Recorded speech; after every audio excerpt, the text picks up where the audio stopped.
Aloha, good evening from Hawaii to everyone in this beautiful goddess temple. I'm Stephanie. I would like to just share about a few things.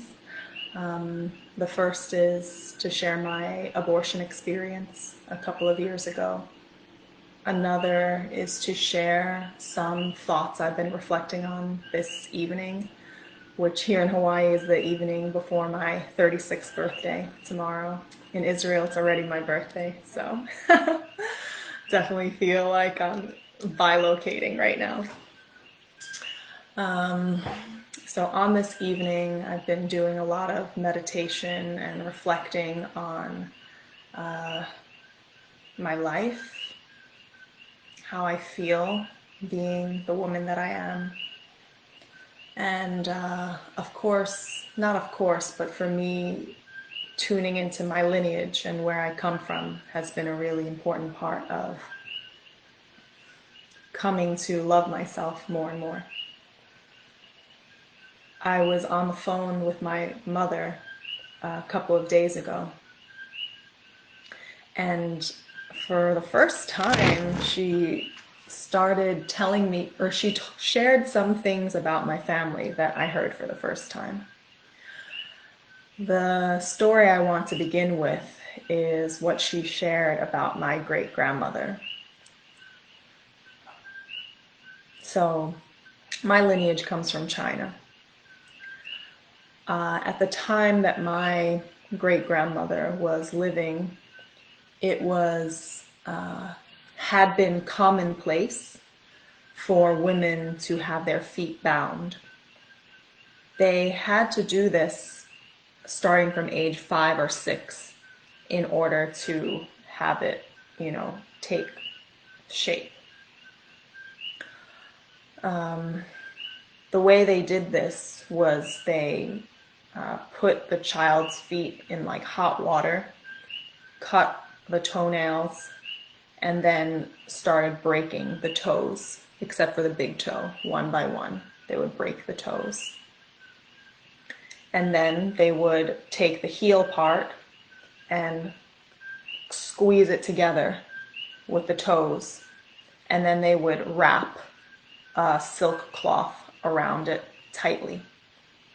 And this bandage would have to be changed every 2 days in order to prevent infection. And then eventually, after about a 2-year process, this foot binding would be complete. And generally, the foot then would be about 4 inches or 5 inches. And this was considered to be a sign of respectability, a sign of marriageability. If you were a woman of any class, besides probably the lowest at the time, peasant class. I don't even know actually if it reached there, but I know that by the 19th century in China, and there were millions and millions of women at that time, about 50% of the women had their feet bound. And about 100% of the wealthy educated class had their feet bound. So the story my mom shared with me about my great-grandmother was that she refused to have her feet bound at that age of 5 or 6. And what my mom told me is that she just screamed. She screamed so loud.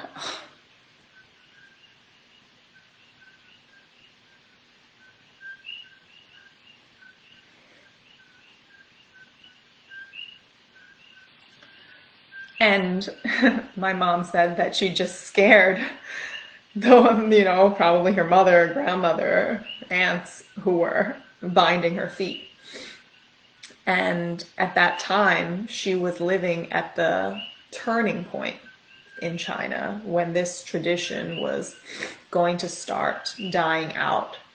And there was a really fresh kind of energy coming in This was before the turn of the century, the 1900s. And, her sister was 2 years older than her, and she had already had her feet bound. So this means that my great-grandmother was truly defying tradition in order to say no, even at that young age, screaming in protest to this act that would bind her feet and bind her to this way of being that was deemed attractive and suitable for the man. So I've just been reflecting on that story as I think about my own life and my own freedoms, and I ponder, the process of healing, of self-hatred, of guilt and shame that women are going through right now in huge waves. And I just feel the strength of my great-grandmother coming through. And I know that it is partially the strength that has moved me through different experiences in my life that, from the eyes of certain traditions or certain kinds of people, through their eyes, they may deem me, having made these choices and having had these experiences, as a damaged woman or a bad woman or whatever other label that you want to put on it. And so I've been reflecting on how through these experiences, one would be the leaving of my marriage several years ago. And that divorce process is actually still in process. So I'm technically separated. So one day I will be divorced. I don't know what in certain eyes is deemed less attractive, less respectable, divorced or separated. And I know most of you in here don't have that. I'm just looking at things from the mainstream. What we're doing right now, what I feel, at least on my journey, is declaring my own sovereignty and choosing the way I wish to show up in the world, regardless of how others see me, based on whatever it is, based on choices, based on income, based on race, based on education, based on sexuality, based on any of those labels that have been conjured up in this world. So how do I develop a sense of love and respect for myself that comes from within rather than from without? So as I reflect on this, I've been thinking of my great-grandmother, and another experience that I have been through is the abortion experience. And I had an abortion 2 years ago. I was not in a committed relationship at the time of the abortion, although I was in a relationship at the time of the conception. And this is another experience that, as I was going through it, I was really awake and really processing what would be the best thing for myself, what would be the best thing for my life. I thankfully didn't grow up with a Christian background, so if I had, I probably would have been struggling with some of those concepts as well. But I wasn't.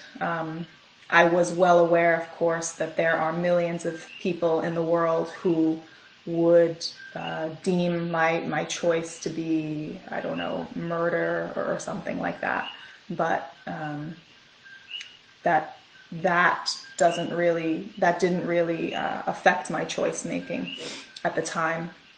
And I would say that it was my connection with Source, it was my connection with the divine, it was my connection with my higher self that gave me a steadiness throughout my decision-making process. And there was about 1 week where I actually contemplated having the child.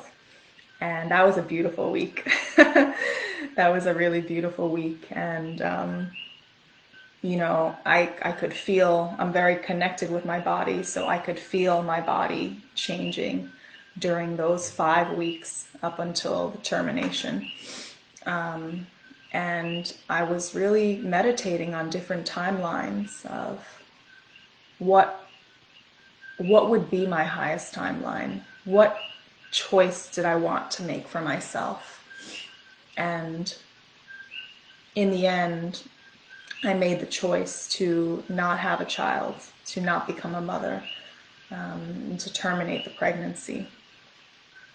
And I remember when I walked into that building, which in New York City, it was a Planned Parenthood, there was a line of people protesting. They weren't really verbally protesting, they were standing there with signs across the street. And it's interesting, I didn't actually look at them directly. So from the side of my eye, they almost seemed like hooded figures to me. They were wearing tan robes. And I felt the energy glaring towards me. And it was quite ominous. It really was. And being a very extremely sensitive being to energy, I almost wasn't sure like how I was going to react. Thankfully, only a few seconds passed before a woman who worked for the Planned Parenthood came out and said, "Come this way." And she directed me towards the door. And that felt really good to be sort of ushered in by a loving energy. Another thing that I experienced during the experience in that building, having the abortion procedure, was observing the other women in the waiting room. And in the waiting room, there was actually 2 sets of waiting rooms.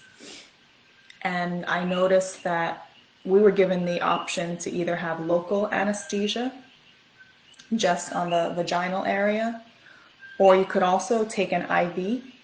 And I'm not sure what that would do, but I think they said it was going to calm you down. But I knew for me personally, I wanted to be lucid. I wanted to be like wide awake experiencing this. I had already prepared my body physically. I prepared myself spiritually. I had been connecting with the soul of the child for weeks already. And so I wanted to be really there for the experience. But I noticed that the 2 other women who were in the waiting room with me, actually eventually it was 3, all had the IV. And I could sense what was happening energetically, and that was like the faculties were being numbed out, so as not to feel, therefore not to be stressed and anxious and have all those emotions. And then there was another woman who chose to go completely under, and I knew that because after my procedure I was pushed in a wheelchair into the second, it wasn't a waiting room, it was like the recovery area, I suppose. And I saw her behind a curtain, and I just remember someone clapping and saying, "Okay, wake up, it's time to wake up." And I remember feeling so shocked as someone who is working a lot with trauma in my healing practice. I was imagining what it would be like to have made the decision to have an abortion, to go completely under, and then to be startled awake. It was a man, actually, to be startled awake by that sound. And then I believe they splashed water on her. That was my intuition. I didn't see it with my eyes. So to be shocked awake and then, to come to in this place. So that was also part of what I chose to really remember from that experience, because I said to myself,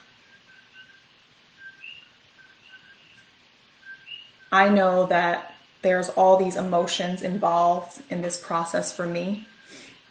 And I know that I'm human, and so are all these other women. So I am sure that there's lots of emotions going on beneath the surface. And perhaps one day they will be ready and have the resources to be able to feel that. And as a healer, what I've come to understand about experiences in our life that have impacted us strongly emotionally is that if we don't have the opportunity to experience that fully in that moment, for whatever reason, maybe we will get beaten if we do, maybe there was just no one around to support us, maybe we were on the run, we had to flee a country, so we can't process the bombing that just happened to us. Whatever the reason why we can't process what has happened at the time, when we do have those resources available, our being moves towards healing. Our being moves towards wholeness. And so we will take that opportunity to process these emotions when we have them. So part of the reason why I am collaborating with a sister to do an offering, a month-long abortion ceremony starting in 2 weeks, is to sort of, I suppose, fulfill my promise that I made at the time, that I was going to offer a space for healing and for processing, and hopefully open up space for women to move through this experience in the way that I moved through it.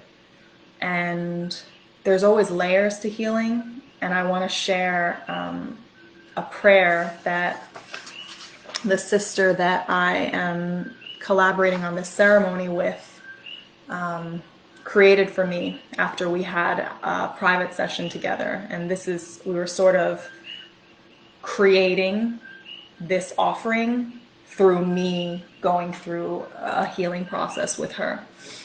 And interestingly, this round of healing, so it's been 2 years since I had the abortion, this round of healing was very much connected to my mother. Probably the next round of healing will be connected to the man. And I think that that's actually where I carry some of the most unforgiveness still for myself. And that would be for still carrying this deep regret for not having the discernment at the time to not enter that relationship. It was only a month-long relationship.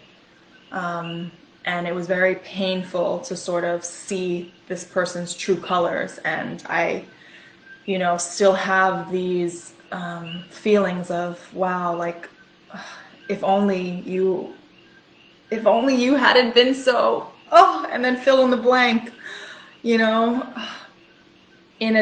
fantasy, stupid, weak, whatever those words are. And so I know there's forgiveness to do there. This layer, however, was really connected to my mother, this layer of healing. And I'm going to read this prayer, and I'll leave this session with that. And I hope that somehow my sharing whatever this was about being a woman, about the journey of being a woman, I hope that I've also expressed the gratitude that I feel for being a woman in 2020, especially considering, my great-grandmother who refused to bind her feet and all the women who came before who did have to bind their feet. And I'm looking at this as a symbol, right? The bound feet as a symbol of the woman being small and being a figure that is meant for the pleasure, entertainment, ownership, whatever, of the patriarchal system. So I am so grateful that we are at a place on our planet right now where the level of consciousness is what it is, that we have the ability to choose to free ourselves on every single dimension: financial, emotional, relationship, work, reproductive, how we use our voice, how we express ourselves. And as we know, this is not everywhere in the world, and this is not every woman. It depends so much where you live, what your race is. So if we have this privilege, then I'll speak for myself. If I have this privilege, then I'm going to use it to free myself and to hopefully be an example for others that we can do this.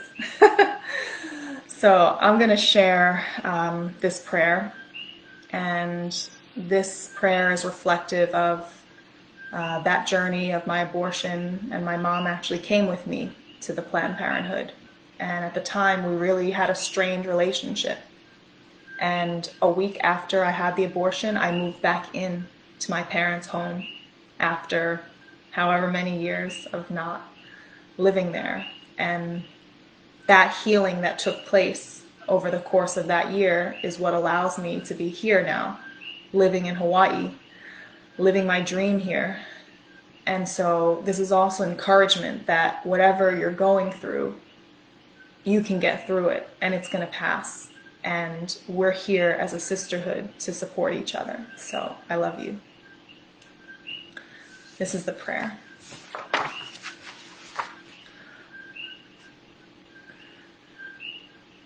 Alongside your choice to not become a mother, you chose to let yourself be mothered, giving your mother the gift of being a mother again.